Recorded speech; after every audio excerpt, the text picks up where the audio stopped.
श्रीमद् भागवत महापुराण, जिसमें 12 स्कंध, 335 अध्याय और 18,000 श्लोक भगवान श्री कृष्ण का साक्षात वांगमय स्वरूप है, जिसमें अब आगे आने वाला 10वां स्कंद स्वयं भगवान श्री कृष्ण का हृदय कहा जाता है।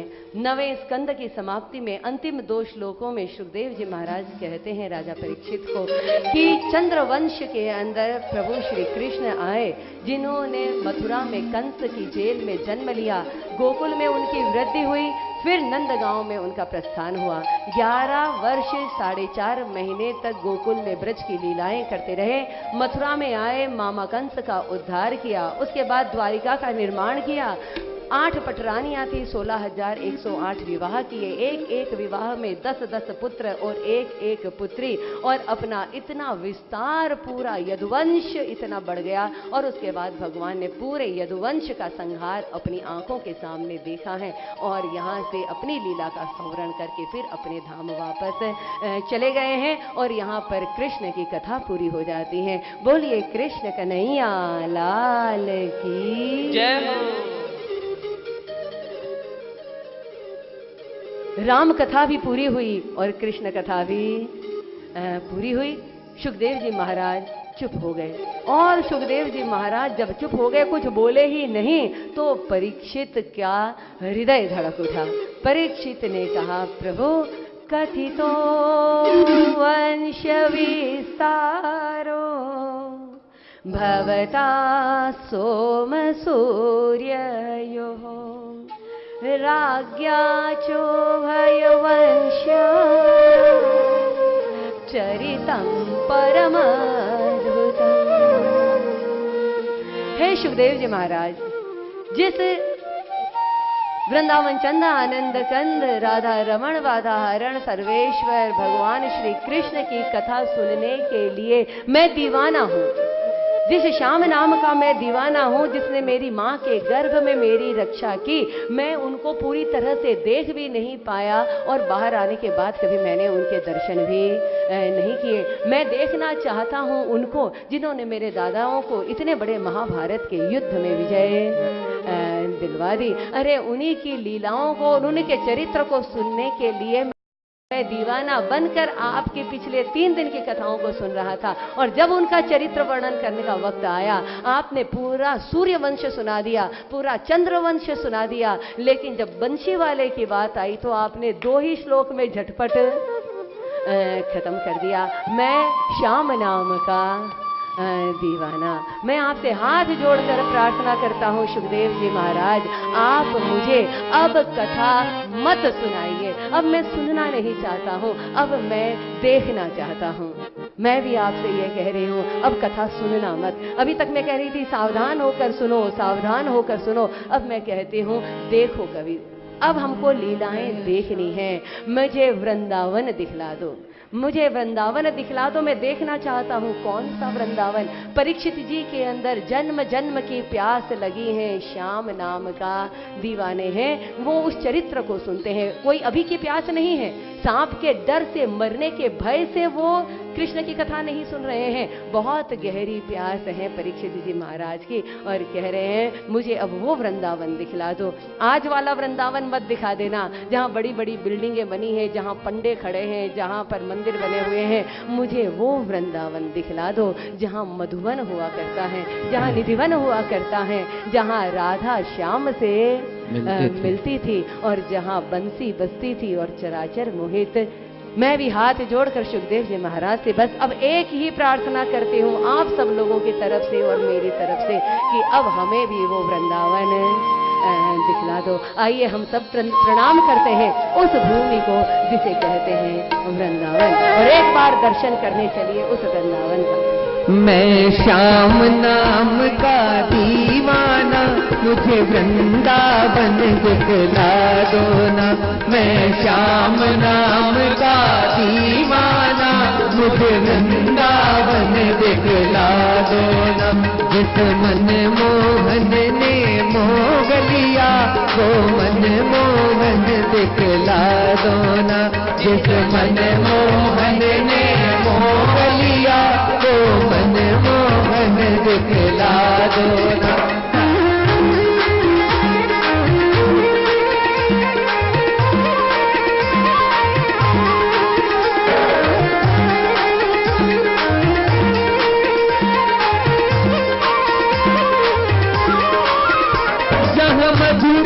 मुरलिया बजती थी, जहाँ राधा श्याम से मिलती थी। जहाँ मधुर मुरलिया बजती थी, जहाँ राधा श्याम से मिलती थी। मुझको वो प्यारा बंसी वट वो वन मधुवन दिखला दो ना। मुझको वो प्यारा बंसी वट वो वन मधुवन दिखला दो ना। मैं श्याम नाम का दीवाना, मुझे वृंदावन दिखला दो ना।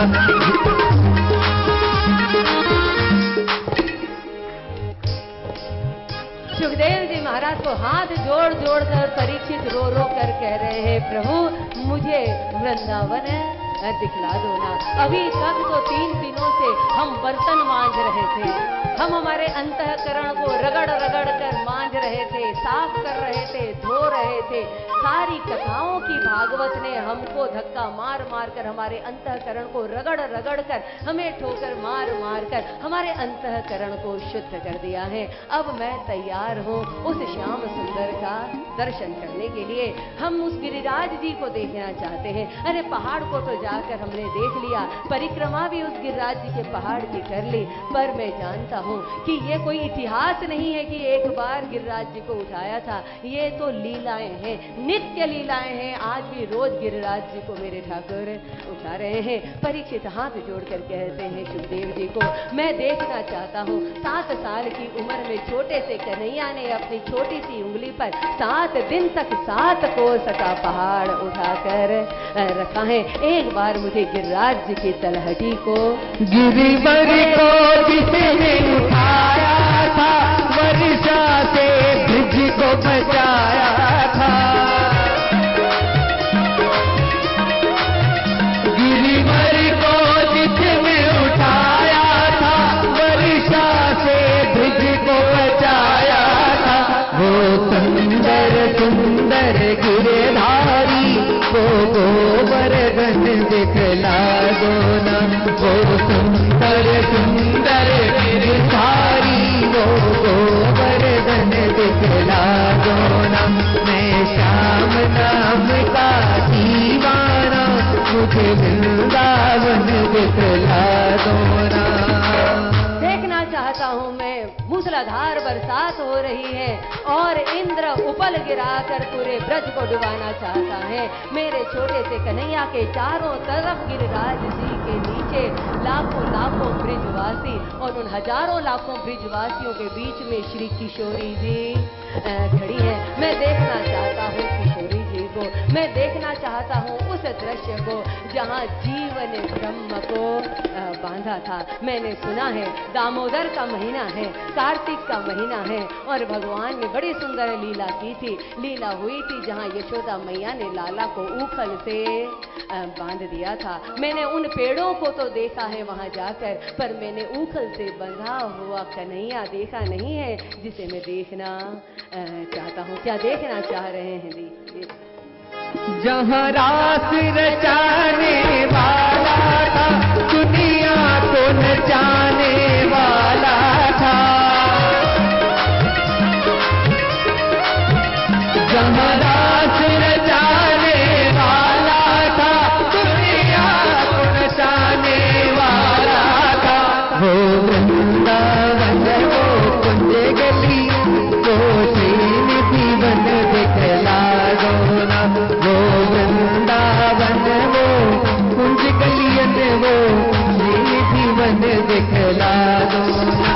मैं श्याम नाम का दीवाना, मुझको दिखला दो ना। मैं श्याम नाम का दीवाना, मुझे वृंदावन दिखला दो ना। जिस मन मोहन ने मोह लिया, वो मन मोहन दिखला दो ना।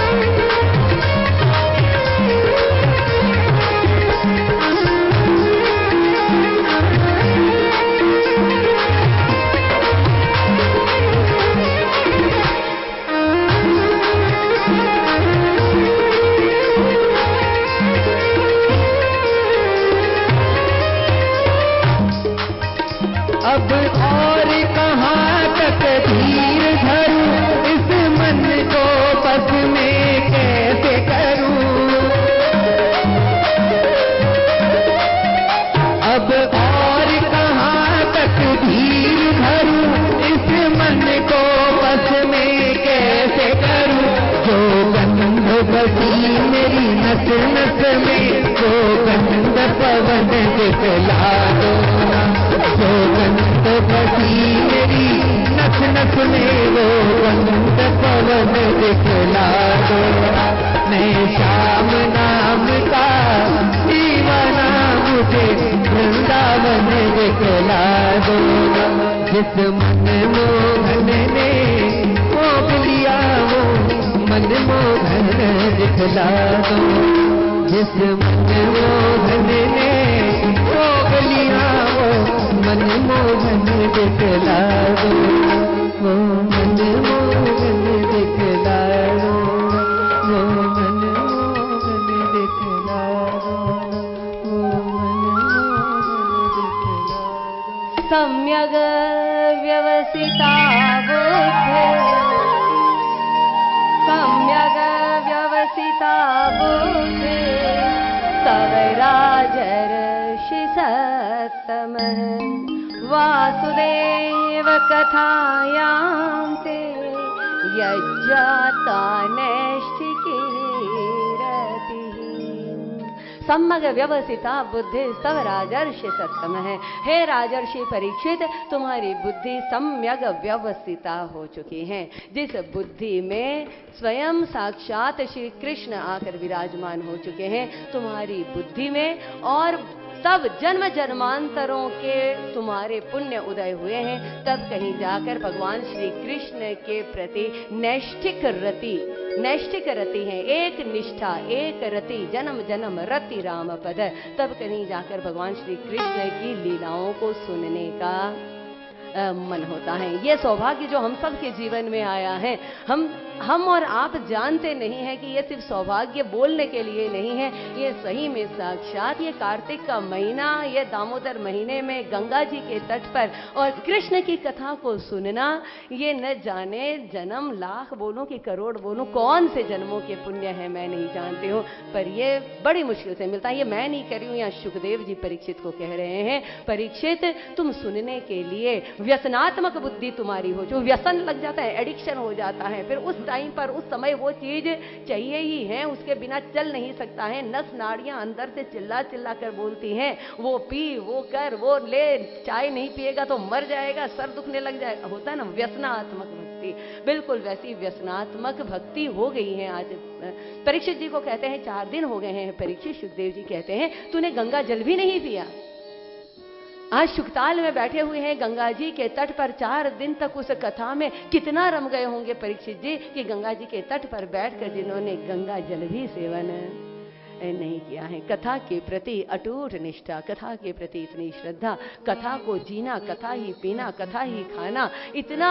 और अब तो तुम जल पी लो, आगे की कथा में ले जाऊं। एक छोटा सा ब्रेक के बाद अगर मैंने कह दिया तो आप क्या करेंगे? ब्रेक बोलते ही पहले जाएंगे, 4 कदम चलेंगे, नहीं तो पानी पिएंगे, कुछ ना कुछ तो पक्का करेंगे। परीक्षित कहता है कि प्रभु आपके मुखार विंद से कथा का अमृत बरस रहा है, मैं तो इसी से तृप्त हो गया हूं, आप तो मुझे कृष्ण कथा सुनाइए। अच्छा, कृष्ण कथा सुनना ही चाहता है तो ले सुन। पृथ्वी पर राक्षसों का अत्याचार बढ़ गया, चारों तरफ पृथ्वी का जब अधर्म बढ़ जाता है, पृथ्वी का बोझ बढ़ जाता है, तो पृथ्वी गौमाता बनकर ब्रह्मा जी के पास जाती है और ब्रह्मा जी गौमाता को लेकर, पृथ्वी को लेकर भगवान विष्णु के पास अति अधर्म, जब धर्म की हानि होती है, अधर्म बढ़ जाता है, धरा अकुलानी लगती है और भगवान ऊपर से आकाशवाणी करते हैं, तुसी चिंता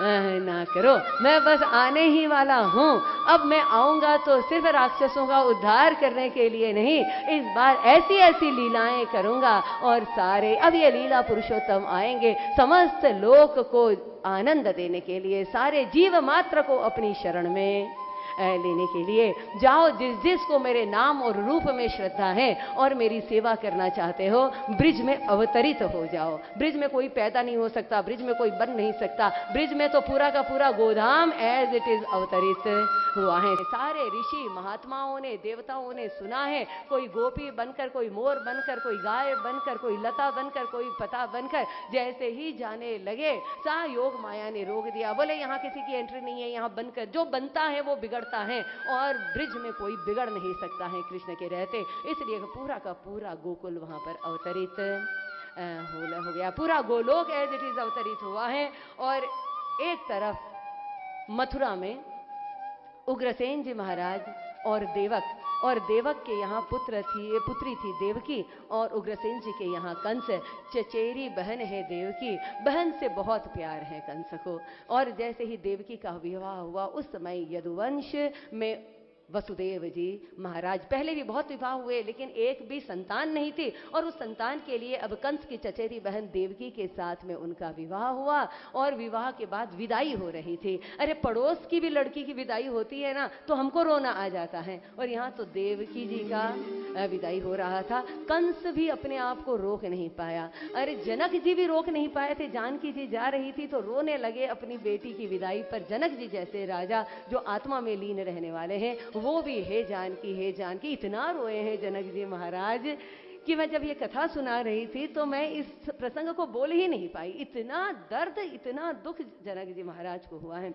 यहाँ कंस को बहुत दुख हो रहा है और कंस उतारता है सारथी को, मैं अपनी बहन को स्वयं ससुराल छोड़कर जाऊंगा, स्वयं रथ का सारथी बनकर। और हम सब जानते हैं कि जब रथ बीच बाजार में पहुंचता है और उसी समय आकाशवाणी होती है कि अरे कंस, जिस बहन के लिए तू इतना प्रेम कर रहा है, अस्य स्वात्वष्मष्टमो गर्वो हंत गर्व, इसका अष्टवा गर्व, आठवां गर्व तेरे ही हंत का यानी तेरे विनाश का कारण बनेगा। और एक ही पल लगता है, बस बदल जाता है, चुटिया पकड़ लेता है अपनी बहन की, जिसके लिए जान देने को हाजिर हो जाते हैं। पल भर में बदलने के लिए रिश्तों में वक्त भी लगता नहीं है। चुटिया पकड़ ली और बस तलवार निकालकर मारने ही वाले थे कि वसुदेव जी ने हाथ पकड़ लिया। कंस तुम्हें शोभा नहीं देता, अपनी बहन पर अत्याचार करते हो, तुम्हें शर्म नहीं आती? अरे कलंक लगाओगे, क्षत्रिय हो और ये अकेली नहीं है, अब इसकी रक्षा करने वाला मैं हूं, युद्ध होकर रह जाएगा। अरे 8वां गर्भ से तुमको चिंता है ना, तो मैं वसुदेव हूं, सत्यपरायण हूं, बचपन से तुम मुझे जानते हो, मैं इसकी हर संतान स्वयं लाकर तुम्हारे पास दे दूंगा। वसुदेव जी के ऊपर भरोसा है कंस को, इसलिए वसुदेव जी और देवकी को उस समय तो कंस ने छोड़ दिया। यहाँ पर पहली संतान हुई, देवकी की पहली संतान। वसुदेव जी आते हैं और देवकी के हाथ से उस संतान को ले रहे हैं। भगवान कृष्ण का सहोदर है, सहोदर यानी भाई, और वो भाई जब पहली संतान हो रही है वसुदेव जी की, और अभी उत्सव भी नहीं मनाया गया। रोहिणी जी ने अभी तक तो क्या बजाते हैं वो, थाली भी नहीं बजाई, और उतने में वसुदेव जी ने आए और आकर खींचने लगे। देवकी जी ने कहा क्या कर रहे हो? बोले कंस के पास ले जाना है, मैंने प्रतिज्ञा की है, मैंने कंस से वादा किया है, मैं अपनी संतान कंस को देने जा रहा हूं। बोले संतान की रक्षा करना ये बाप का कर्तव्य है और तुम इसे मारने के लिए दे रहे हो? बोले मैं धर्म की रक्षा कर रहा हूं, धर्मो रक्षति रक्षित है, मैं धर्म की रक्षा करूंगा, अपने धर्म की रक्षा कर रहा हूं तो धर्म हमारी रक्षा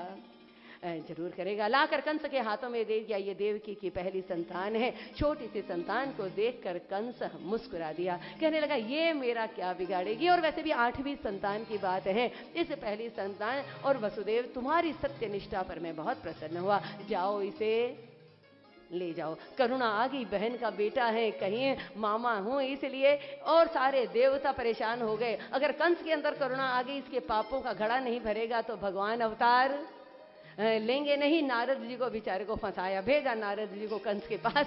नारद जी बनकर जाते हैं गुरु, और नारद जी बोलते हैं कहो कंस क्या बात है, वापस बेटा दे दिया वसुदेव का। कंस ने कहा अरे इतना छोटा मेरा क्या तो बिगाड़ेगा, 8वीं संतान, तुझे गणित नहीं आता है मैं जानता हूं। हाँ, कंस ने बोला मेरा गणित तो वैसे थोड़ा वीक ही है, थोड़ा कमजोर ही है। बोले वहां के गणित और यहाँ के गणित में तो वैसे भी बहुत ही फेर है। जूड़े में से निकाला कमल और पकड़ा दिया हाथ में। इसमें कितनी पंखुड़ियां हैं जरा गिन के बताना। कंस बेचारा गिनता ही रह गया, 1 2 3 4 5 6 7 8, 1 2 3 4 5। अब जिस पंखुड़ी पे हाथ लगे, नारद ने कहा 8वीं कौन सी है, तो चकरा गया। बोले ये तो जहां भी हाथ लगाऊं उसके बाद 8वीं दूसरी ही नजर आती है। बोले यही तो बात है, कब पहली 8वीं बन जाती है और कब 8वीं पहली बन जाती है। तो कंस ने कहा फिर तो सीधी सीधी एक ही बात समझ में आती है गुरुजी, सबको मार डालूं? तो बोले हाँ, अब खुद हाँ तो बोल नहीं सकते। नारद जी ने कहा भाई तू समझदार है, जो तुझे करना है। बोले गुरुदेव आप आ गए इसलिए मैं बच गया, आप बार बार आते रहिएगा, ठीक है, जब तक तू मरेगा नहीं तब तक बार बार आता रहूंगा। नारद जी वहां से चले गए। यहाँ से वसुदेव जी अपनी संतान को लाकर देवकी के हाथ में देते हैं। रोहिणी जी कहती है अब तो उत्सव मनाते हैं। उतने में वसुदेव जी ने कहा कि दुष्ट की दया का बहुत ज्यादा भरोसा नहीं करना। उतने में दंदन आता, रस आता है, पीछे से कंस दौड़ता हुआ आता है, देवकी के हाथ से लिए उस शिशु को और लेकर जो घुमाया है और शिला पर जो पटका है तो सामने खून की बौछार हो गई है। यहाँ एक तरफ ये हो रहा है और दूसरी तरफ मथुरा से ही दूर गोकुल में पूरा मथुरा का गोवंश पलता है। गोकुल में परजन जी महाराज रहते हैं। परजन जी महाराज के 5 पुत्र हैं, नंद, नंदन, अभिनंदन, सनंदन और उपनंद। और ये 5 पुत्रों के साथ में परजन जी महाराज, अचानक परजन जी महाराज अपनी वृद्धावस्था में नंद जी महाराज को गोकुल का राजा बना देते हैं। अब जब नंद जी महाराज गोकुल के राजा बन गए, नंद राय बन गए, नंद बाबा बन गए, तो यशोदा मैया ब्रज रानी बन गई हैं। नंद बाबा और यशोदा मैया ने पूरे ब्रिज का संभाल कर रखा हुआ है। एक दिन अचानक बड़ी अजीब सी घटना होती है। घटना कुछ ऐसी हुई, एकदम बूढ़ी जिसका तांबे के जैसा रंग, तप्त रंग शरीर से तेज निकल रहा है, साथ में एक छोटा छोटा गोल गोल मोटा मोटा सा बच्चा और आए और आकर यशोदा मैया के कमरे में घुस गए। सारे लोग देखते ही रह गए, ये कौन आ गई? हो सकता है मायके की कोई इसकी दादी नानी होगी, पता नहीं कौन होगा, पहचान नहीं पाए। आए और यशोदा के पास हाथ जोड़कर कहने लगी मेरा नाम पूर्णमासी है, काशी से आई हूँ, संदीपनी की बहन हूँ और ये मेरा जो बेटा है वो मेरा तो नहीं है, मेरी सौतेली जिससे विवाह होने वाला था उनकी पहली पत्नी का पुत्र है। ब्राह्मण देवता मर गए, मेरा विवाह नहीं हुआ, मेरे भाई ने ये पुत्र लाकर मुझे दे दिया और जब से ये मेरे पास आया है मैं ब्राह्मण की बेटी हूँ, काशी में रहती हूँ, मुझे ये पता नहीं है कि तेरा गोकुल कहाँ है, तेरी मथुरा कहाँ है, मैं कुछ नहीं जानती हूँ, वेदों को पढ़ती हूँ, मेरी उम्र भी बहुत ज्यादा नहीं है, जो मैं बूढ़ी दिख रही हूँ पर शिव का वरदान है, मैं जो चाहे उम्र ले सकती हूँ, मेरी उम्र बहुत कम है।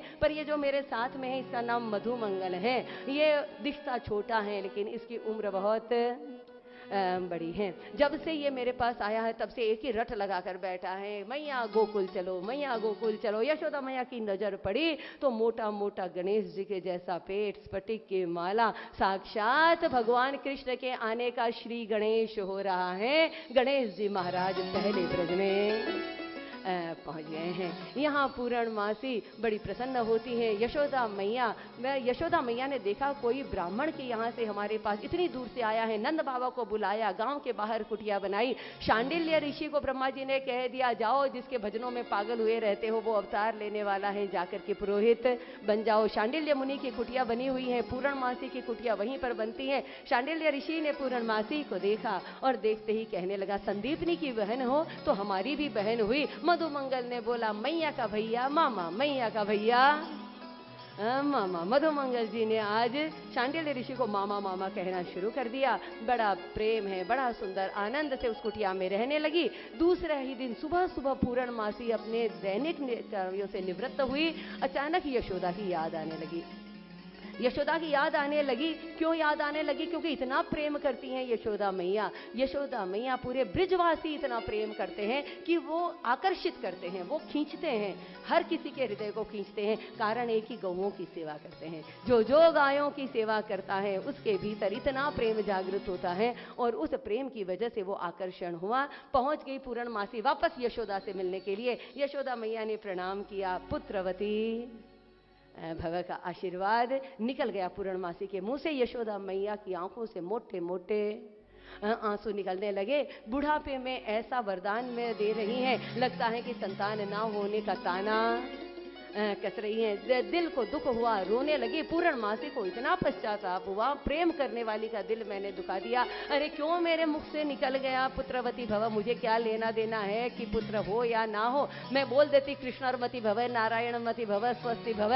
ये मकान हो या दुकान हो या पुत्र हो या ना हो, पता नहीं क्यों निकल गया। बहुत पश्चाताप हुआ है पूर्णमासी को। बिल्कुल दुखी होकर वहां से निकली तो उनके जेठानी जी के यहाँ पहुंच गई, तुंगी जी के यहाँ, की जाकर कहूं कि जाओ यशोदा रो रही है उसको संभालो। वहां गई, तुंगी जी ने प्रणाम किया। पूर्णमासी के मुंह से निकल गया पुत्रवती भव। अब ये पांचों भाइयों के यहाँ जाए, ये प्रणाम करती हैं और ये कहती हैं पुत्रवती भव। इतना कोसा है पूर्णमासी ने। उस दिन रोते रोते आई मधुमंगल को कुटिया में, मधुमंगल लड्डू खा रहे, मधुमंगल को लड्डू बहुत पसंद हैं। सारे वेद इनको कंठस्थ हैं, सारे शास्त्रों के जानकार हैं, पढ़े पढ़ाए पैदा हुए हैं, रिद्धि सिद्धि और बुद्धि के देवता गणेश जी महाराज अपनी मैया को मैया मैया रो काहे को रही हो। बोले मुझे माँ नहीं कहना, मैं माँ कहलाने के लायक नहीं हूँ, मैंने दिल दुखा दिया यशोदा का। बोले मैंने असंभव वरदान दे दिया। मधुमंगल ने बोला माँ वरदान तो असंभव ही होता है ना, जो संभव होता है वो वरदान काहे का क्या दे दिया। बोले मैंने कह दिया पुत्रवती भव, अब कोई पुत्र होने की उम्र भी नहीं है। बोले मैया आपने एक एक पुत्र होने का वरदान दिया है। बोले ब्राह्मणों का काम है वरदान देना और भगवान का काम है उस वरदान को पूरा करना। तुमने तो एक एक पुत्र का वरदान दिया, अभी मैं और एक एक का देकर आता हूँ। दौड़ते दौड़ते ब्राह्मण देवता मधुमंगल जाते हैं और चारों के पास जाते हैं, सिर्फ यशोदा को छोड़ दिया और चारों के पास मेरी मैया आई थी क्या। बोले आई थी। बोले पुत्र होने का वरदान दिया। बोले एक पुत्र मेरी मैया के वरदान से और एक पुत्र मेरे वरदान से हो जाएगा। ब्राह्मण देवता हैं, किसी ने भी शंका नहीं की, लेकिन सभी लोग एकदम शांत हैं। थोड़ा थोड़ा आनंद सभी के मन में होने लगा है। अचानक एक बड़ी आश्चर्यजनक घटना फिर घटती है। सुबह सुबह का समय है, पेड़ के नीचे चौपाल पे अभिनंद गोप बूढ़े बाल सब बैठे हुए हैं। अचानक टप टप करते हुए एक घोड़ा आता है। उस घोड़े के ऊपर एकदम दिव्य तेज जिसके शरीर से निकल रहा है, माथे पर मुकुट पहना हुआ, हाथ में तलवार, वीर वेश बनाया हुआ एक राजपुरुष उतरता है। उतर कर कौशल्या अब राम जी तो कौशल्य ही आ रहा है, उतर कर यशोदा जी के कमरे में जाता है और यशोदा जी के गले पड़ जाता है। सबको लगता है पता नहीं ये कौन आ गया। यशोदा जी भी भौचक्की हो जाती है। यशोदा देखते हैं कौन आ गया, कोई पुरुष मेरे गले क्यों मिल रहा है। अचानक मुकुट उतारा, सिरपेश उतारा, लंबे लंबे केश, ये थी साक्षात रोहिणी जी, वसुदेव जी की वो पत्नी। 6 संतानों को मार देने के बाद वसुदेव जी का गर्भ लेकर आज रोहिणी जी अपने गर्भ की रक्षा करने के लिए यशोदा जी की शरण में आती हैं और यशोदा जी को हाथ जोड़कर कहती हैं मेरे पतिदेव की आज्ञा से अपने गर्भ की रक्षा करने के लिए आपकी शरण में आई हूं। और यशोदा मैया ने आगे बढ़कर उनके होठों पर हाथ रख दिया, कहने लगे दीदी आप ऐसा मत कहिए, आप मुझे दीदी नहीं कह सकती हैं क्योंकि मैं तो गोप कन्या हूं, मेरा पद आपके सामने कुछ भी नहीं है। आप क्षत्रिय हैं, आप रानी हैं। आज से आयु में भले ही यशोदा जी बड़ी रही, लेकिन जब तक रोहिणी जी वहां पर रही हैं ब्रिज में, रोहिणी जी को हमेशा उन्होंने रानी भाभी कहकर बुलाया है और रोहिणी जी हमेशा यशोदा को यशोदा के नाम से बुला रही हैं। जो शरण लेने आता है उसको अपने सरमाथे पर, ये ब्रिजवासियों का प्रेम है। नंद बाबा को बुलाया है और नंद बाबा को इशारा किया। जब सारी कथा सुनाई, नंद बाबा ने अपनी पगड़ी उतार कर आज रोहिणी जी के चरणों में रख दी हैं और कहने लगे आज से ब्रिज में सिर्फ आपकी आज्ञा चलेगी। और सिर्फ बोला ही नहीं, हम सब आपकी शरण में रहेंगे, आप जैसा कहेंगे ब्रिज में वैसा ही होगा। और 11 वर्षों तक कोई भी निर्णय नंद बाबा ने खुद नहीं लिया है। नंद बाबा निर्णय लेने से पहले कहते हैं यशोदा को जाओ रानी भाभी से पूछो। और रोहिणी जी की ही चली है पूरे ब्रज में जब तक रोहिणी जी रही हैं। ऐसी रोहिणी जी, इतने में मधुमंगल आया और कहने लगा रोहिणी मैया को दादा आने वाला है, दादा आने वाला है। अब ये दादा कौन आने वाला है। बोले आप दादा लेकर आओगी। रोहिणी मैया को कहता है, रोहिणी मैया ने कहा अरे जो होगा वो तो तेरे से छोटा होगा ना, तो तू दादा है कि वो दादा है। बोले नहीं, जो आएगा वो सबका दादा ही होने वाला है। बेटा किसी को समझ, ये मधुमंगल की बातें इसे गोलमोल करते हैं तो समझ ही नहीं आता ब्रजवासियों को ये बोल क्या रहा है। लेकिन चलो जैसे भी है, एक दिन रात के समय में रोहिणी मैया जिस शयनागार में सोई हुई थी कि अचानक आधी रात को अष्टभुजी देवी उनके सामने प्रकट होती हैं और प्रकट होकर ये कहती हैं कि देखिए मैं सर्वेश्वर के आदेश से आपके गर्भ का हरण कर रही हूँ, क्योंकि स्वयं शेष नाग जी आपके गर्भ में अवतरित होने वाले हैं। और गर्भ का स्त्राव होते हुए रोहिणी जी देखती रह गई। सहस्त्र मुखों वाला सर्प रोहिणी जी के मुख से उनके पेट में चला गया है। जहाँ देखो वहाँ सारे ऋषि मुनि देवता इंद्र ऊपर फूलों की बरसात कर रहे हैं, क्योंकि स्वयं संकर्षण भगवान के आने का वक्त हो रहा है। ऐसे ऐसे फूल बरसात हो रहे हैं, दिव्य फूलों की बरसात होती है। ब्रजवासियों को तो आदत हो गई है, फूल महकते ही नहीं है, फूलों को कानों से सुनो तो संगीत सुनाई देने लगता है, फूल रात में अंधेरे में रखो तो चमकने लगते हैं। ऐसे दिव्य दिव्य पुष्पों की रोज बरसात हो रही है। चारों तरफ देखो तो गोकुल में ब्रजवासी बड़ा आनंद हो रहा है। और अब संकर्षण भगवान सही दिन सही समय देखकर आज अवतरित हुए हैं। पहला बच्चा आज गोकुल की भूमि पर आया है, लेकिन वो ना रोता है, ना हंसता है, ना खेलता है, ना हाथ हिलाता है, ना पैर हिलाता है। थोड़ा सा लगता है बच्चा सही नहीं है। सारे लोग दुखी भी होते हैं। मधु मंगल जाता है और उठाता है एक हाथ उठाकर बोलता है दादा। उतने में दाऊ जी महाराज ने झट से उसके मुख पर उंगली रख दी। अरे किसी को कुछ बोलना नहीं। उतने में सबने देख लिया, हाथ भी हिल रहा है। सब लोग बड़े प्रसन्न भी हुए। एक तरफ यहाँ मथुरा की जेल में कंस ने बंद कर दिया उग्रसेन जी महाराज को, देवकी को और वसुदेव जी को। 6 संतानें तो मौत के घाट उतर गई। 7वीं संतान का योग माया के द्वारा जगह स्थान बदल दिया गया और 7वां गर्भ रहा नहीं। 8वां गर्भ देवकी जी का आ गया। देवकी जी का 8वां गर्भ बड़ा विशेष तरीके से आया है। वसुदेव जी महाराज कंस के जेल में आंख बंद करके बैठे हुए हैं। सुबह सुबह भगवान का ध्यान कर रहे हैं। दिव्य प्रकाश का पुंज आता है और वसुदेव जी के भीतर प्रवेश कर जाता है। रोम रोम रोमांचित तो हो रहा है वसुदेव जी महाराज का। देवकी देखती है इनके शरीर से प्रकाश निकल रहा है, ये क्या हो गया। देवकी ने जाकर जैसे ही हाथ लगाया, वो सारा का सारा प्रकाश आज देवकी मैया के शरीर में चला गया है और अब देवकी माँ के शरीर से दिव्य प्रकाश बाहर निकल रहा है। सारे पहरेदारों की आंखें चौंधिया गई, जैसे कोई सूर्य वहां पर उग आया है। सब गए हैं कंस के पास। इस बार 8वां गर्भ है, अजीब सा है महाराज, चलिए देखिए, पता नहीं प्रकाश कहां से आ रहा है। कंस दौड़ कर जाता है और 4 कदम पीछे हट जाता है। आज तक जो देवकी हाथ जोड़ जोड़ कर अपनी संतान की भीख मांगा करती थी, आज वो देवकी को देखकर कंस को भी डर लग रहा है। पता नहीं मुझे मारने वाला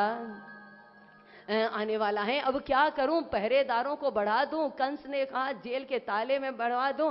सारे पहरेदारों ने कहा हम पहरेदारी नहीं करेंगे, हमारे बस की बात नहीं है। आपको लगता है ये बंधन में है, पर इनके कहने पर हम खोले ना, ऐसा हो नहीं सकता है। क्या करूं। पूरा स्टाफ बदल दिया, पूरा स्टाफ गूंगा, पूरा स्टाफ बहरा, ना सुन सके ना बोल सके, ऐसे पहरेदारों को लगा दिया है।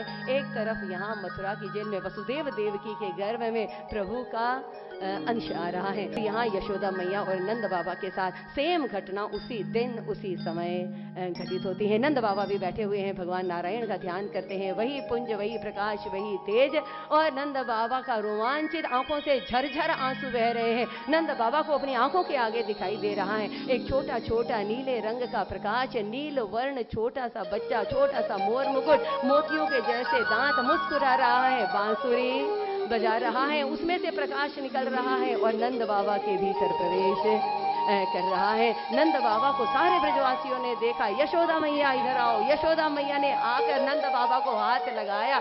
ऐसी करंट निकली है नंद बाबा के अंदर से और यशोदा मैया के भीतर प्रवेश कर रही है।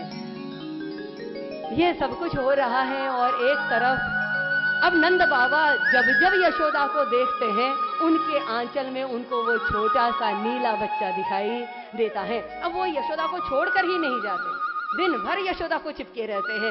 ये ऐसा क्या होने वाला है, क्योंकि अब पहला इस उम्र में बुढ़ापे में संतान होने वाली है। रोहिणी कहती है शोभा नहीं देता नंद बाबा, दिन भर पत्नी के आगे पीछे घूमते हो। नंद बाबा को क्या पता बेचारी रोहिणी को कि ये किसको देख रहे हैं, क्योंकि उनको तो वो बच्चा नजर आ रहा है जिसको देख रहे हैं। नंद बाबा शर्माते हुए बाहर निकले नंद भवन के।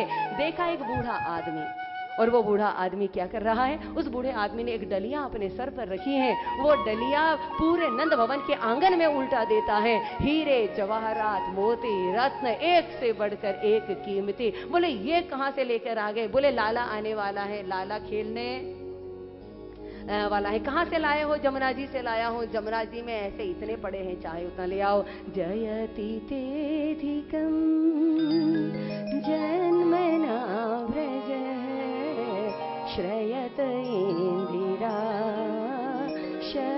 शश्वदत्रयी। स्वयं लक्ष्मी जी आज पूरे ब्रज को सजा रही हैं। लक्ष्मी जी जानती है मेरे प्रियतम अब अवतार लेने वाले हैं, इसलिए गौओं का दूध बढ़ा दिया, गौओं की संख्या बढ़ा दी, गोपियों का सौंदर्य बढ़ा दिया। सारे के सारे वृक्ष, सारे के सारे वन सुंदर सुंदर पुष्पों से, सुंदर सुंदर फलों से पूरी तरह से आच्छादित हो रहे हैं। सबसे ज्यादा खुशी भगवान के आने की अगर किसी को हो रही है इस समय, तो ये प्रकृति को हो रही है, क्योंकि प्रकृति कहती है आज मुझे बनाने वाला आ रहा है। अभी तक तो मैंने सिर्फ संसार के लोगों की सेवा की है, अपने जल से, अपने पुष्पों से और अपने फलों से। आज मुझे अपने स्वामी की सेवा करने का मौका मिल रहा है। समय बीत रहा है जब से हरि गर्भ में आए। सारा जीव मात्र प्रसन्न हो रहा है, सब इंतजार कर रहे हैं। मैं नहीं जानती हूँ कि यजमान कितना इंतजार कर रहा है, पर महीने इंतजार करते हैं। आषाढ़ का महीना आता है, आषाढ़ का महीना आता है, महीने बोलने लग गए कि प्रभु आ जाओ, प्रभु हमारे अंदर आ जाओ। अगर हमारे इस महीने में तुम आ गए तो हम धन्य हो जाएंगे। आषाढ़ उचारम मेघ मनहरम, जहां देखो वहां महीने, आषाढ़ का महीना बोल रहा है।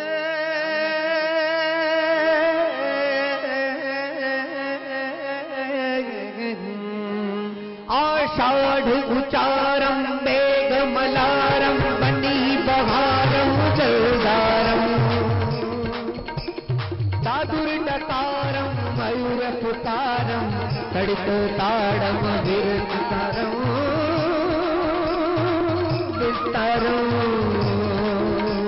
आषाढ़ उचारम मेघ मलारम बनी बहारम जलधारम दादुर डकारम मयूर पुकारम तड़ित ताड़म विस्तारम विस्तारम। जाली समारम व्यास अपारम नंद कुमारम कहे राधा प्यारी मैं बलिहारी गोकुल आओ गिरधारी गोकुल आओ गिरधारी। राधा जी इंतजार कर रही है, आषाढ़ का महीना पुकार रहा है। प्रभु गर्मी बढ़ रही है, बाहर सूर्य की गर्मी बढ़ रही है, अंदर जीव के अंदर भी गर्मी बढ़ रही है कि प्रभु आ जाओ। आषाढ़ का महीना बोलने लगा, भादों का महीना आया।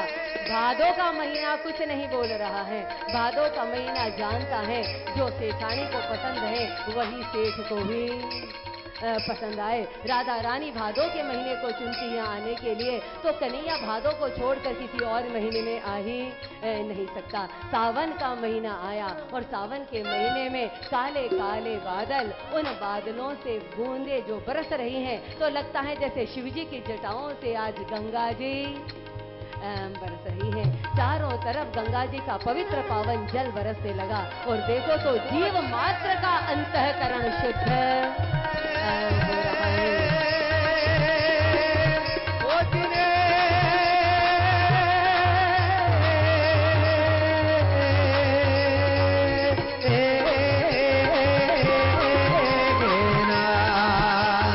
सावन जल बरसे सुंदर तरसे बादल बरसे अंबर तरसे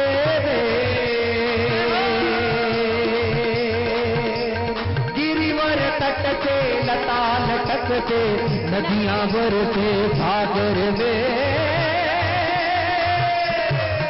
सागर में नाम ही समारम व्यास अपारम नाम ही समारम व्यास अपारम नंद कुमारम निरंकारी कहे राधा प्यारी मैं बलिहारी गोकुल आओ गिरधारी गोकुल आओ गिरधारी। आषाढ़ उचारम मेघ मलारम आषाढ़ उचारम मेघ मलारम बनी बहारम जलधारम तादुर डकारम मयूर पुकारम तड़ित ताड़म विस्तारम विस्तारम। सबका मन पवित्र हो रहा है। प्रभु के आने का, प्रभु के प्रकट होने का सबसे पहला लक्षण हर किसी का मन एकदम शुद्ध हो रहा है, मन पवित्र हो रहा है। नदियां सारी सागर की तरफ दौड़ती चली जा रही हैं। नदियों का और सागर का, जीव आत्मा और परम आत्मा का आज मिलन होने जा रहा है। सारे के सारे ब्रह्मा जी ने कह दिया, अरे नक्षत्रों इस तरह से बन जाओ कि मेरे कन्हैया की कुंडली जैसी कुंडली संसार में और किसी की बन ही ना सके। सारे के सारे ग्रह, सारे नक्षत्र सही समय पर, सही जगह पर आज जमुना जी की लहरों में कमलों की जैसे बाढ़ आ रही है। जमुना जी उछाले लेने लगी हैं। सारे के सारी वेदियां, यज्ञ की वेदियां, ब्राह्मणों के यज्ञ जो बुझ गए थे, आज यज्ञ की अग्नियां अपने आप प्रज्वलित होने लगी हैं। सारे के सारे देवता आज हाथ जोड़कर भगवान से प्रार्थना कर रहे हैं कि प्रभु, सारा जीव आपके इंतजार कर रहा है। जय जगदीश हरे प्रभु, बस एक बार तो आ जाओ। प्रभु के आने के लिए जैसे ही जीव मात्र चराचर सारा का सारा आकर देवता आकाश में अपने अपने विमानों के साथ हाथ जोड़कर आज सारे के सारे स्तुति कर रहे हैं। प्रभु आप सत्यव्रत हैं, आपने आने का वादा किया हुआ है। सत्यव्रतम सत्यपरम त्रिसत्यम सत्यस्य योनिम निहितं च सत्ये सत्यस्य सत्यामृत सत्यनेत्र सत्यात्मकं त्वां शरणं प्रपन्नम् सत्यात्मकं त्वां शरणं प्रपन्नम्। प्रभु जीव मात्र आज आपकी शरण में है। प्रभु पहले ही बहुत देर हो चुकी है, कहीं पृथ्वी इस अत्याचार को सहन ना कर सके, पृथ्वी कहीं डूब ना जाए। जय जगदीश हरे, आज जगत का ईश्वर प्रभु हम सब की प्रार्थना से कृपा की बरसात करने के लिए आ रहा है। पुकारना पड़ता है भगवान को, देवता पुकार रहे हैं, प्रकृति पुकार रही है, जमुना जी पुकार रही है, पृथ्वी जल अग्नि आकाश वायु पृथ्वी दिन महीना सब कोई तो पुकार रहा है। सिर्फ बस यहाँ पर जयराम आश्रम में बैठे हुए हम ही पुकार नहीं रहे। उठाइए अपने दोनों हाथों को और जोर से एक बार भगवान को, भगवान आए। कितना दर्द हुआ होगा देव की मैया को, जरा सोचो। आपके चेहरे पर तो मुस्कुराहट कैसे दिखाई दे रही है। भगवान आ नहीं रहे हैं और वो जो दर्द होता है उस समय ना आने का। आइए हम सब लोग एक बार पूरी तड़प के साथ भगवान को पुकारेंगे। निर्बल के प्राण पुकार रहे, जगदीश हरे जगदीश हरे, सांसों के स्वर झनकार रहे, जगदीश हरे जगदीश हरे, सांसों के स्वर झनकार रहे, जगदीश हरे जगदीश हरे।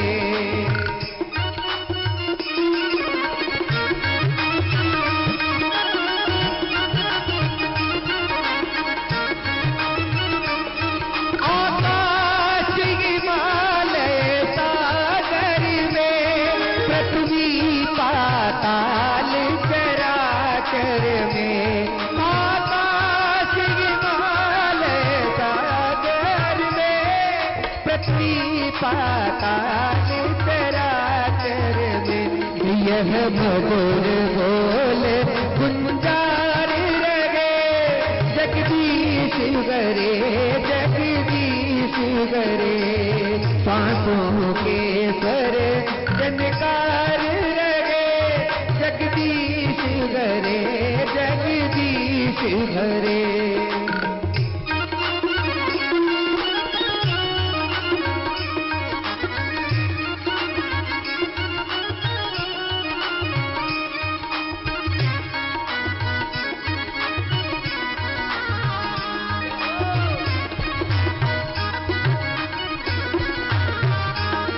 अब दुखों की चिंता ही नहीं, भय है विश्वास न जाए कहीं। अब दुखों की चिंता ही नहीं, भय है विश्वास न जाए कहीं।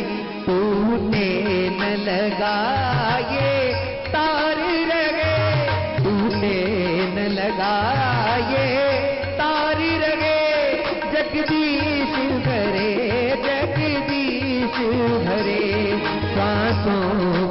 स्वरे जनकार रहे, जगदीश हरे जगदीश हरे।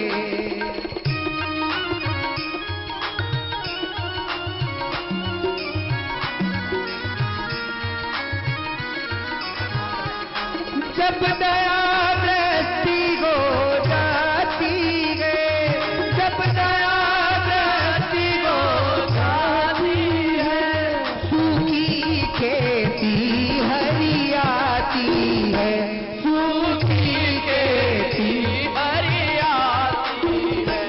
इस आस पे जन उच्चार रहे, इस आस पे जन उच्चार रहे, जगदीश हरे जगदीश हरे, जगदीश हरे जगदीश हरे। निर्बल के प्राण पुकार रहे, जगदीश हरे जगदीश हरे।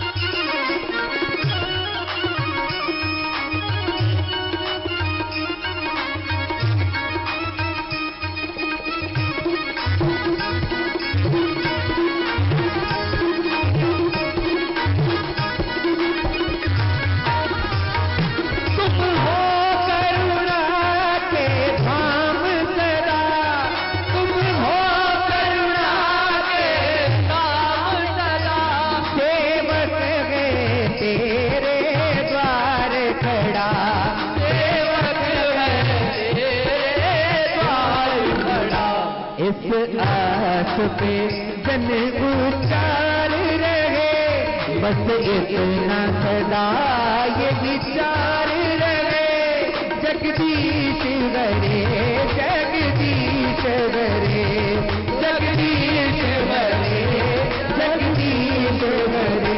निर्बल के प्राण पुकार रहे, जगदीश हरे जगदीश हरे। सांसों के स्वरे झनकार रहे, जगदीश हरे जगदीश हरे, जगदीश हरे जगदीश हरे, जगदीश हरे जगदीश हरे।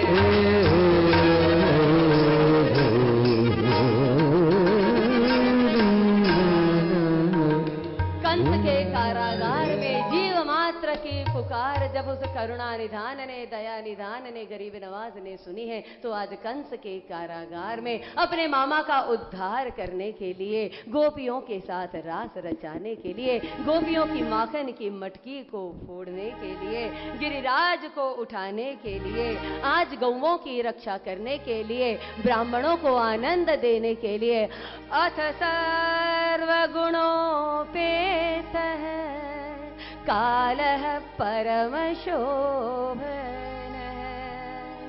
वो घड़ी, वो दिन, वो शुभ समय आया जब भादों का महीना था, रोहिणी नक्षत्र है, बुधवार का दिन है। कंस के कारागार में वसुदेव और देवकी जी के सामने आज जगत के नियंता जगदीश्वर पर ब्रह्म सच्चिदानंद आनंद घन लीला पुरुषोत्तम चार भुजाओं के साथ में प्रकट हो गए। बोलिए चतुर्भुज भगवान की। और जैसे करोड़ों करोड़ों सूर्य और करोड़ों करोड़ों चंद्रमा आज कंस के कारागार में एक साथ उदित हो गए हैं, वसुदेव जी ने देखा और देखते ही आंखों से झर झर झर आंसुओं की झड़ी बह गई। जो रोए हैं वसुदेव जी, आज सबका बाप मेरे यहाँ बेटा बनकर आ गया है। क्या करूं, क्या नहीं करूं, क्या दे दूं, क्या लुटा दूं। जब आदमी प्रसन्न होता है तो लुटाने लगता है, दान देने लगता है। जब कोई लुटाने लगे ना, हम उसी चीज पर तो लुटा सकते हैं ना जो हमें पैसे से ज्यादा प्रिय है। पैसे से ज्यादा कंजूस से कंजूस आदमी को भी अपनी संतान पसंद होती है। आज मन में संकल्प कर लिया 10,000 गायों का दान करूंगा। आज तो जेल में है, कुछ नहीं है, लेकिन अगर कभी भगवान की दया से हुआ तो 10,000 गायों का दान करा। प्रभु आप आ गए हैं, अब चारों तरफ जो हाहाकार मचा हुआ है ये सब कुछ आनंद ही आनंद हो जाएगा। रोने लगे और रोते रोते यदादित्यगतं तेजो जगद्भासयतेऽखिलम् यच्चन्द्रमसि यच्चाग्नो तत्तेजो वेत्ति मामकम्। सूर्य जिससे प्रकाश लेकर प्रकाश देता है, चंद्रमा जिससे शीतलता लेकर शीतलता प्रदान करता है, ऐसे करोड़ों करोड़ों चंद्रमा की शीतलता, देव की मैया का जो दुख था 6 संतानों के मर जाने का और 7वीं संतान के गायब होने का, देव की मैया हाथ जोड़कर प्रणाम कर रही है आज ठाकुर को और स्तुति कर रही है कि प्रभु आप आ गए हैं, मेरे इस दुखी विरही मन को आज जैसे शांति मिली है। लेकिन प्रभु ये भी कोई बात हुई, पुत्र बनकर आने का वादा करते हो और कोई पुत्र 4 भुजाओं के साथ में आए और कंस को पता चल जाएगा आपका इतना बड़ा शरीर। प्रभु डर के मारे देव की मैया कहती हैं आप छोटे से लाला बन जाओ। प्रभु ने कहा मैया ये रूप ही तुझे इसलिए दिखा रहा हूं कि अब तक तेरे अंदर जो डर था वो डर ही ना रहे। लेकिन 11 वर्षों तक मेरा इंतजार करना, 11 वर्ष के बाद वापस लौट कर आऊंगा। बाबा अभी मुझे आप यहाँ से गोकुल यशोदा मैया के पास पहुंचा दीजिए। जरा सोचिए क्या बीती होगी देव की मैया के ऊपर उस समय। उस माँ का दिल रोया नहीं होगा खून के आंसू, जिसकी 8वीं संतान बड़ी मुश्किल से सामने है और वो भी कह रही है जाने के लिए। मैं नहीं जानती हूँ कि देवकी को कितना दुख हुआ, पर उससे कहीं गुना ज्यादा दुख मेरे कन्हैया को हुआ है। उस बच्चे के दिल पर क्या बीतती होगी जब जन्म लेते ही उसे अपनी माँ से अलग होना पड़े। लेकिन जगत का कल्याण करने के लिए आज भगवान को वो दुख भी मंजूर है। नंद बाबा वसुदेव जी से कहते हैं मुझे नंद बाबा के पास छोड़ा। ये वसुदेव जी ने कहा इतने इतने संकट हैं, हाथों में हथकड़ियाँ, जेल में ताले, ऊपर से जमुना जी कलकल बहती हुई, 3 बाधाओं को पार कर कर रातों रात आधी रात में आपको कैसे छोड़ कर आ सकता हूँ। और तब भादों के उस अंधियारी रात में बुधवार के दिन वो जो दृश्य उस कंस के कारागार में हुआ है, आइए हम आंखों से अब एक एक दृश्य को देखेंगे। अब सोचना नहीं, विचार नहीं, सुनना नहीं, अब उस दृश्य को देखना है। ओ भादो आधी रात जन्म लियो कृष्ण मुरारी ने, जन्म लियो बांके बिहारी ने, जन्म लियो कृष्ण मुरारी ने, जन्म लियो बांके बिहारी ने। ओ भादो आधी रात जन्म लियो कृष्ण मुरारी ने, जन्म लियो बांके बिहारी ने, जन्म लियो कृष्ण मुरारी ने, जन्म लियो बांके बिहारी ने।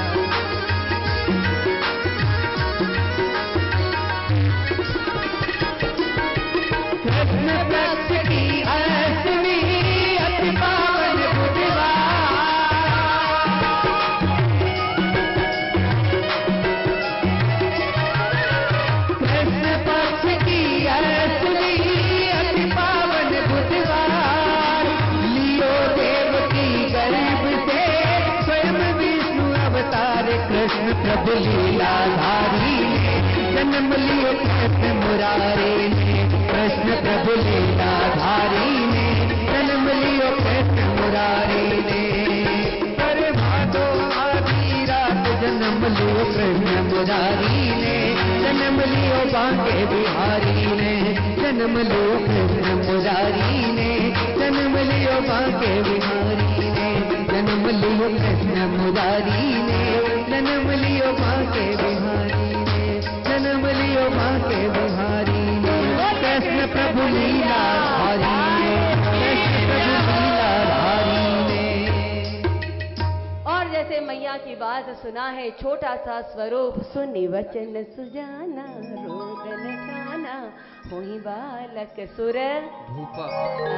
भूपा। छोटे से लाला गोद में आ गए और गोद में आते ही मैया ने कहा अब क्या करें, रोने लगे। अब रोते हुए बच्चे की आवाज कंस को सुनाई ना दे जाए। और भगवान ने जैसा जैसा प्लान बनाया था, नंद बाबा ने उस छोटी सी टोकरी में लाला को डाला है, अपने माथे पर उठाया है। जिसने भगवान को अपने सर माथे पर उठा लिया है, सारे बंधन टूट गए, सारे ताले अपने आप खुल गए हैं, सारे पहरेदार सो गए हैं। और आधी रात में बिल्कुल उछाल मारते हुई जमुना जी सामने हैं। बाकी दो तो बाधाएं खत्म हुई, जमुना जी का क्या करें। जमुना जी तो उछाले खा रही हैं। जमुना जी विचार करती हैं, सागर स्वयं नदी तक आया, बूंद में मेघ सिमट कर आया। बरसात घन घोर बरसने लगी है। बादलों के पास दान करने को पानी है। आज हर कोई दान करना चाहता है, बादल क्या दान करेंगे। बादलों ने सारा जल जैसे आज लुटाना शुरू कर दिया। स्वयं शेषनाग भगवान आते हैं, मेरे लाला को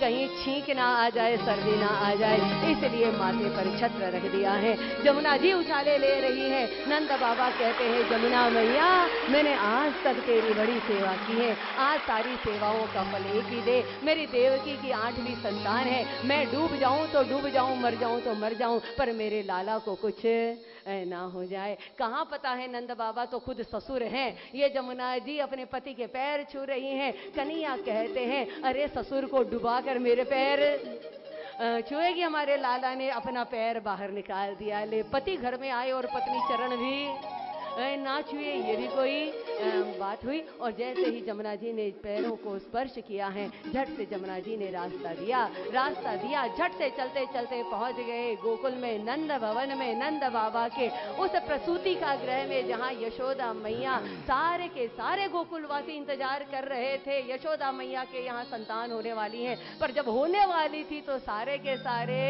खर्राटे मार रहे हैं। यहाँ पता ही नहीं चला, रात भर में न जाने कब आ गए। आकर नंद बाबा ने देखा, अब क्या करूं।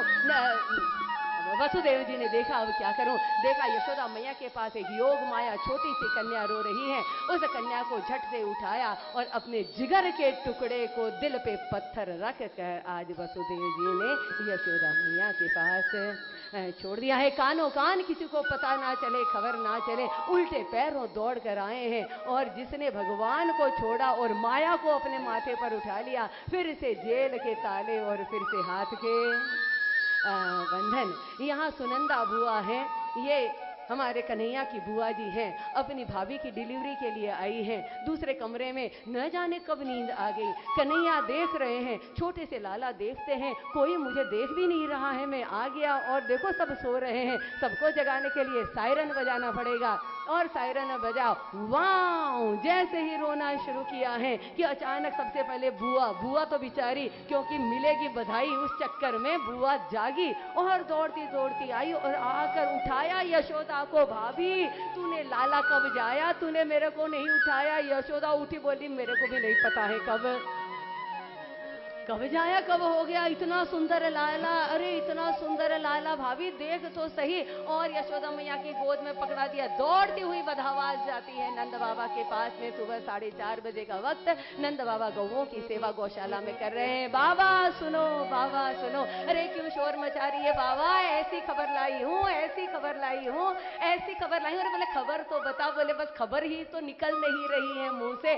बोले निकलेगी कैसे। नंद बाबा ने कहा बता क्या है। ये माला ले, और माला पहनाने लगे। सुनंदा बुआ ने कहा बाबा आज तक तूने मुझे बहुत दिया है, अब तो ये बुआ तुझे देती है। सुनंदा ने अपनी माला निकाल कर आज नंद बाबा को दी है। और लाला बाबा तुम्हारे यहाँ लाला हुआ है। अरे तुमने जो तीर्थों का स्नान किया है, जो तुमने गौओं की सेवा की है, जो तुमने आज तक दान किया है, सबका फल जैसे आज एक साथ इकट्ठा होकर आया है। आज नंद के लाला हुआ है, नंद के लाला हुआ। नंद बाबा इतने प्रसन्न हुए हैं, दौड़ने लगे हैं। सुनंदा दौड़ती है, हाथ में थाली लेती है और जो थाली बजने लगी और गोकुल में और पूरे ब्रज में चारों तरफ सुनंदा बुआ ने कहा नंद के आनंद भयो।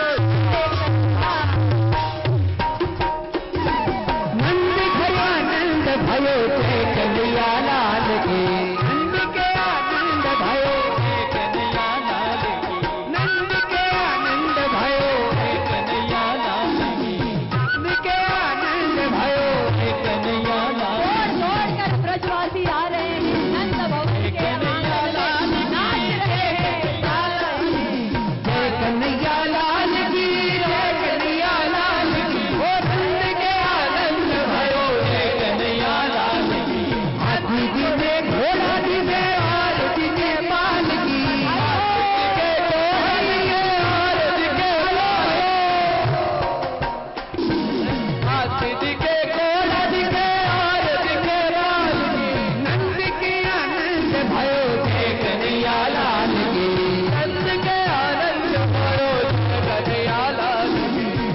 दिने हार दिने गैया प्याई हाल की, हार दिने गैया प्यारी हाल की, रतन दिने हार दिने गैया प्याई हाल की।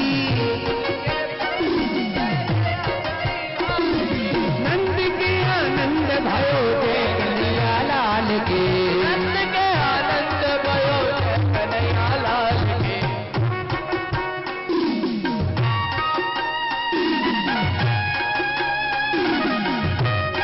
हैदराबाद वालों को बधाई हो। एक गोकुल तो मथुरा नगरी, बीच बहत है यमुना गहरे। एक गोकुल तो मथुरा नगरी, बीच बहत है यमुना गहरे।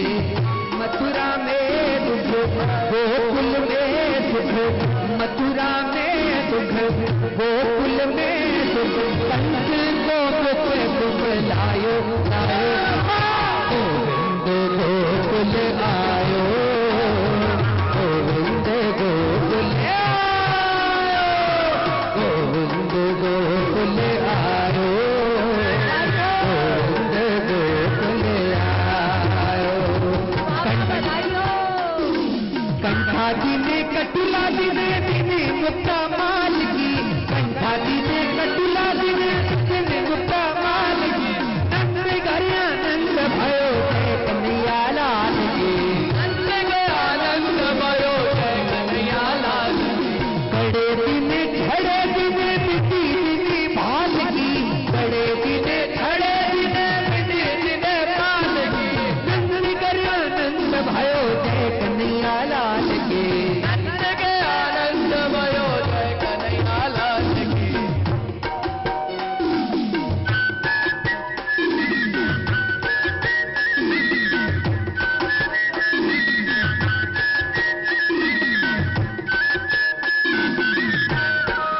मैया बधाई हो। गोकुल उठ मथुरा नगरे, बीच बहत है यमुना गहरे। एक गोकुल उठ मथुरा नगरे, बीच बहत है यमुना गहरे। मथुरा में दुख गोकुल में सुख, मथुरा में दुख गोकुल में सुख, कंस को मुख दुख लायो लायो, गोकुल आयो, गोविंद गोकुल आयो, गोविंद गोकुल आयो, गोविंद गोकुल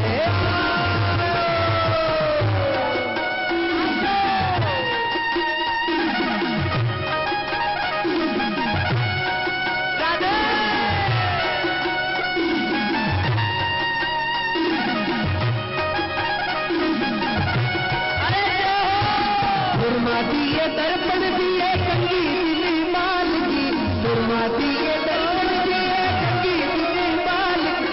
नंद गया नंद भयो जय कन्हैया लाल के,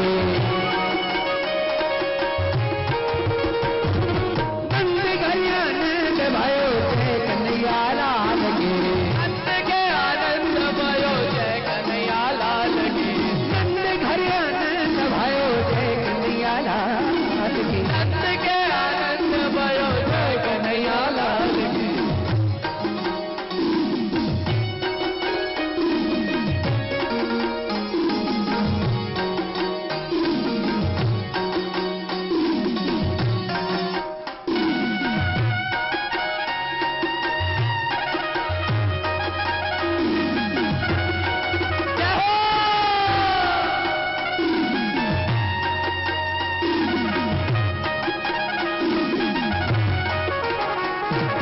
हाथी दिने घोड़ा दिने और दिने पाल की, हाथी दिने घोड़ा दिने और दिने पाल की।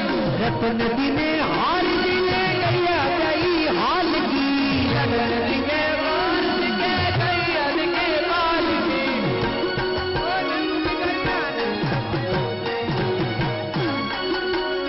गया नंद भयो जय कन्हैया, नंद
घड़ी आनंद भयो जय कन्हैया लाल के नंद के आनंद भयो जय कन्हैया लाल के नंद घड़ी आनंद भयो जय कन्हैया लाल के नंद के आनंद भयो जय कन्हैया लाल के जय कन्हैया लाल